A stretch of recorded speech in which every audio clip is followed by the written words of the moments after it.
Daphne McGuffin. She's the Program Director of the BDO Success Care Program. She's going to be speaking on a very important topic that affects us all, compensation. So how do you ensure your compensation is fair in your family enterprise? Daphne, welcome.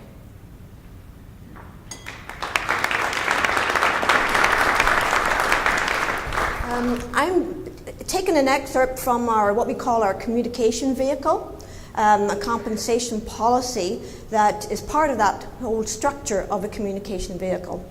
And very important. But why? Why would you need a compensation policy?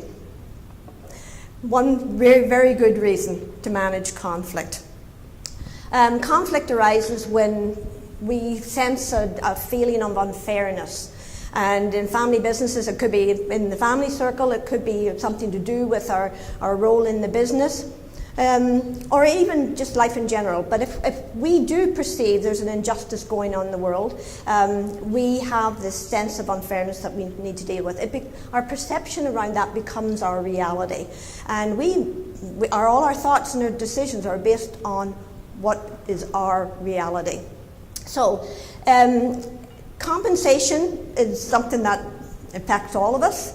It's very important to everybody, and not necessarily always monetary, but compensation around recognition and appreciation, all of those things, we're all impacted. So you can imagine how important it is for a family to be able to have some structure around this whole topic of compensation. The key is to be proactive in managing expectations of what we think should happen so that we can deal with that sense of unfairness. I want to introduce you to Kathy. I'm going to give you just a little snippet in a second of an interview we had with Kathy. Kathy has worked for her father ever since she finished school, part of the family business. She has a couple other siblings. She's the only sibling actually working in the business day to day. But she has this feeling of unfairness against the sister and the brother, around how they are treated and how that is a little better than what she's being treated. So are we okay to run?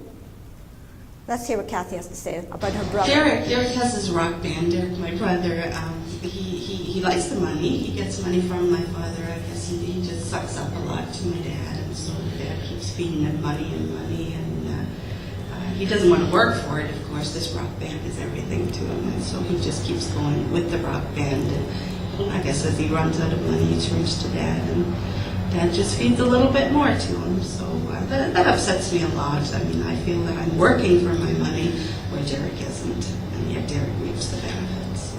Probably a situation that happens in a lot of family businesses, this sense of someone's getting more attention from the parents than I am.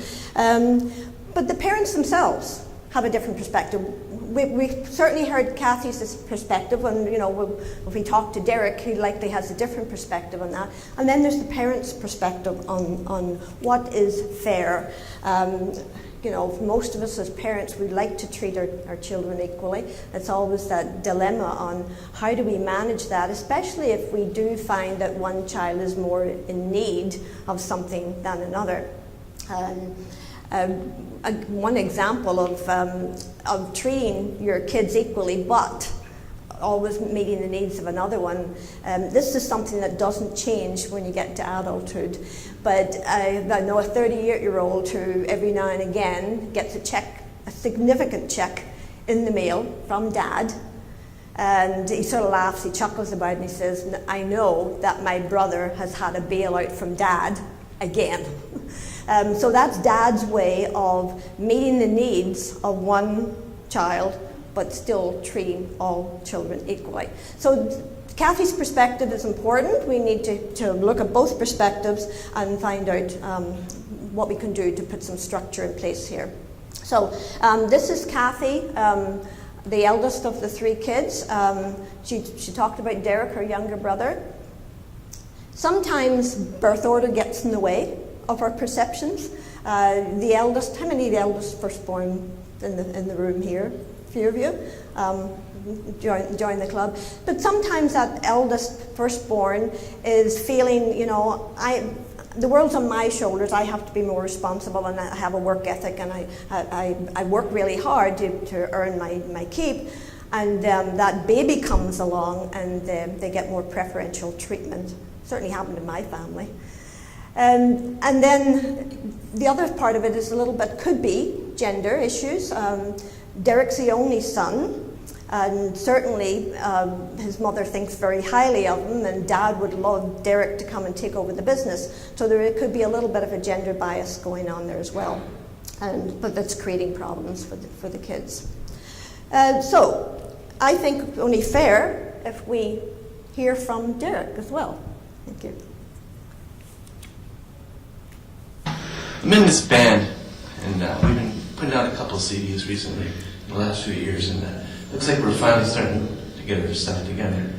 And we're playing at this club downtown this weekend, and there's this rumor that this record executive is going to be down there, so we're getting pretty hyped for it.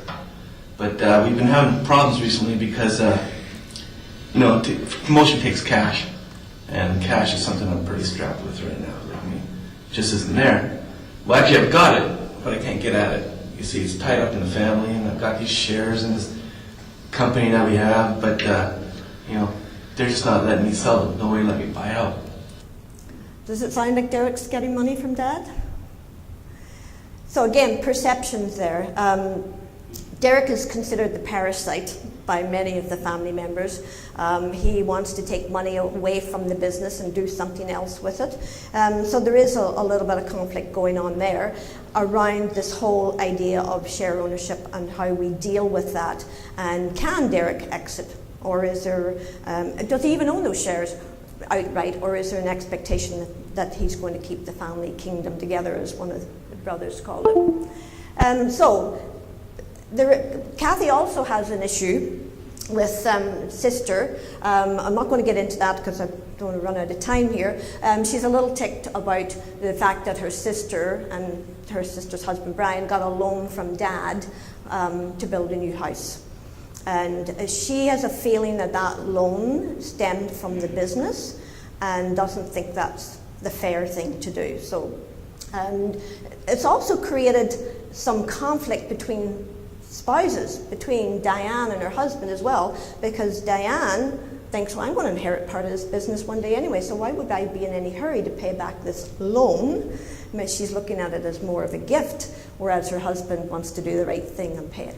So Dad has sort of inadvertently created some of these issues by trying to meet the needs, as he feels, of his 3 children.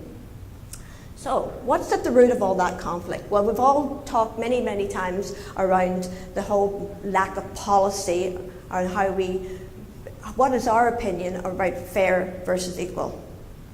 And I could tell you many, many stories on that, and we'll all make up our own minds about what's fair in any of these stories. But the types of things that, because there is no policy and no structure, the types of things that maybe just cause irritation in the beginning, but can progress to an all-out conflict.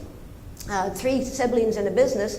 The daughter works about 35-hour a week because she's got a couple of kids. She works in the office. Her 2 brothers who are in construction have about a 50 to 60-hour week. They're a little peeved that Mum insists on all 3 of them being paid the same for the jobs that they do. Now, sister feels a little guilty, but she's okay with what she's got. So we look at that, and then we look at the fact that we find out that sister is actually a single mum with those 2 little kids and has a different need that Mum is trying to meet, but no policy around it and no communication around what can we do to make this work. A trucking company, a guy's named Ron, when he retired, he sold the trucking company, a haulage business, to his 3 sons.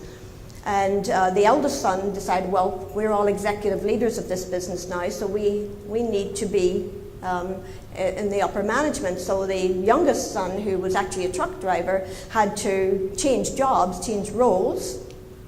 And did I do that? Or did you? And had to change roles and actually become the traffic manager. He lasted about a year, had a nervous breakdown, had to take some time off, came back to the business eventually and decided, you know, this isn't for me, I'm going to be a truck driver. The other brother decided that wasn't fair, that he is going to be paid as a management or an executive person and is actually doing the work of a truck driver. So they did sort that out. I'll tell you a little bit later how they managed that. So, fair versus equal. What happens when it comes to the actual ownership circle?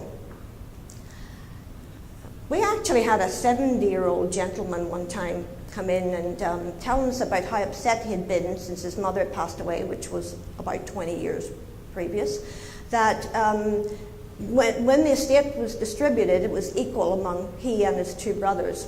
And yet he had been the one that sacrificed his personal time, his lifestyle, to look after his ailing parents. And that stayed with him, that he wasn't treated differently for a whole 20 years. So how do you be fair in distributing the estate? And that needs a structure for compensation. Mom and Dad, Kurt and Anna, who have 3 kids, only one working full-time in the business, the others, one's part-time, one not in the business, and their will right now states that the business will be left to all 3 children equally. Now, that could be considered fair, but the two of the kids think, well, $1 in the business has the potential to grow significantly, whereas $1 worth of mutual funds, maybe not so much. So what's fair about that? That's not equal. So all sorts of things that go on. The other side of it is this whole merit versus entitlement. Is that better? In some cases, depending on your structure, yes. I'm going to give you some ideas around how you might start working on that structure. I just spoke last week to a young chap who is probably 5 years younger than his brother in the business, and he gets paid about 1/4 of what his brother gets. And Dad's argument is, you're single, you don't have any dependents, so you don't need as much. Your brother has a spouse, stay-at-home spouse, and 2 kids with another one on the way. So that's the policy. So it's not for us to decide who's right or who's wrong here, but what we can do in situations like this is help people actually put some structure in place to work around their policies. So I go back to the 3-circle model. We know we've got 3 circles with different needs, different objectives. How do we actually make a policy that will fit with all those 3 circles? Now, in this case, the ownership circle, the objective of the ownership circle is to protect the equity, to make sure that our shareholders in the company can have a return on their investment someday. So in Derek's case, if he owns shares, is it natural for him to expect that he can exit one day and sell those shares? We don't even know if he actually owns them outright or if it's in a trust and there's an expectation that these shares will stay in the company. In the business circle, is Tom giving Derek money out of the business circle? Sometimes our family members are paid a salary even if they're not working there, and that's something that is usually driven by managing the tax liabilities. Is Kathy, does she have a right to be upset if Derek's getting money out of the business? Or is Dad actually paying money to his kids out of his pocket? In the case of the loan for the house for Diane, is that coming from him personally? Or as Kathy suspects, is it also coming out of the business? So we need to look at the 3 circles and the different objectives of the 3 circles and make our policy around those. So here is my recommendation for you if you're getting started on a compensation model or a policy for a business based on the 3 circles. So on the ownership circle, we obviously want to have an investment or a reward for the investment and the risk that someone takes. So in that case, there's an expectation that Derek would have some dividends paid out on his risk and his investment. And that's fair, that he is entitled to that money or an interest on a shareholder loan. In the business circle, we compensate people in a structured way through a salary Sometimes a bonus, so there's a performance bonus, and that way people can earn more. Or the benefits, health benefits or whatever other benefits. And that should be very much focused on being paid for the job that you do as opposed to the needs, because I've got 3 kids at home. And then in the family circle, the financial independence, and that would be a goal, but sometimes it's support for our family members. That would take the form of a gift. Tom could certainly gift money to either any of his kids, or a personal loan, money for a house, or eventually a bequest in a will. Seems pretty simple when you look at it that way. How do we get people to actually see that putting structure in that and having some policies will address a lot of the issues that are going on between Kathy and Derek and Diane? So, a couple of things that you might consider doing in the business and the ownership circle. Here's a couple of questions, and it's not an exhaustive list. It's to get you started. Typically what I would do is have each family member give me their philosophy on what they think the policy should look like, and then we try and get alignment from there. But, you know, who can be an owner? Having the thought of that. Sometimes we bring kids into the business, and they have an expectation that they will be owners someday, and find out that, you know, 30 years later, that hasn't moved anywhere. So talk about who can be an owner, and how you might pay for that ownership. Is it going to be a gift, or are you expected to buy? If you are expected to buy, you want to buy now rather than 20 years from now. And how will we receive a return on our investment? So that's very structured. I actually had 3 siblings who are in their 60s change their whole compensation policy for the ownership circle just recently. The only time they'd ever paid a dividend is if one of those 3 siblings needed money that year. They would then ask for a dividend, so then the dividend would be paid out.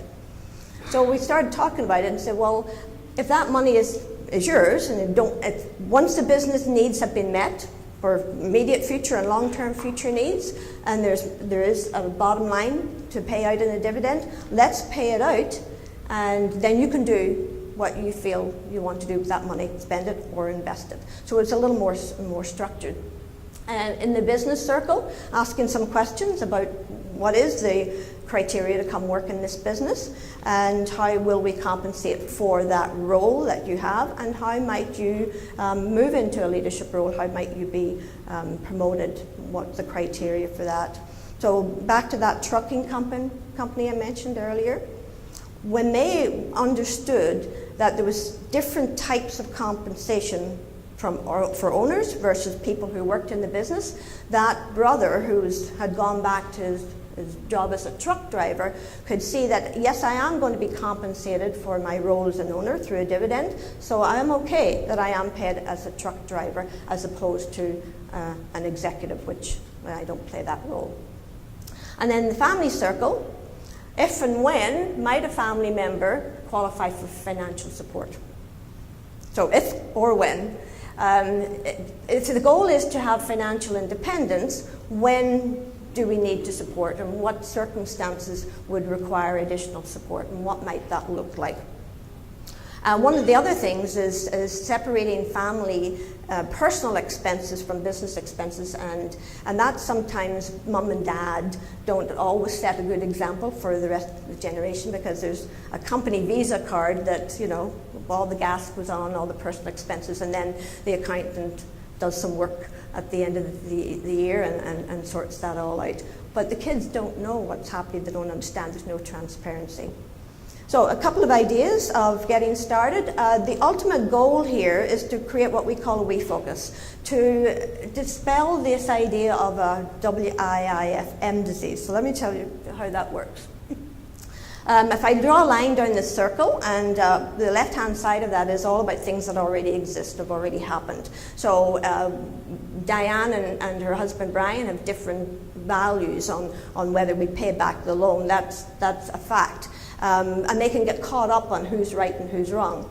The history in relationships, you know, Derek's a parasite, so, you know, we'll write him off. That's already happened, and we don't want to get caught in debating that. Moods and personalities, how we think, how we act, we're all very different. It's all about who we are, and if we focus on what's important for us, our personal leads, 96% of the time will fail to find what we call this positive outcome going forward, because we're working on what we want to have happen. If we can focus on the other side, which we call tomorrow, and have a common interest, what's good for us as a family, what's good for us as a business, then 70% of the time we can make it work if we put structure in place and have the communication that's needed to work through those different perspectives and different ideas. So one last thing, for the advisors in the room, you can help families with this by adding that structure, helping them answer these questions, working through it, and for any of the financial advisors in the room, helping them understand what is being done for, say, tax purposes and what would be the right thing to do to meet the family needs and avoid the conflict that's swirling around because of a lack of compensation policy. So one last question for you guys. Compensation policy, it manages conflict. It's structure that's very, very important, and it's part of the communication vehicle. So when will you create yours?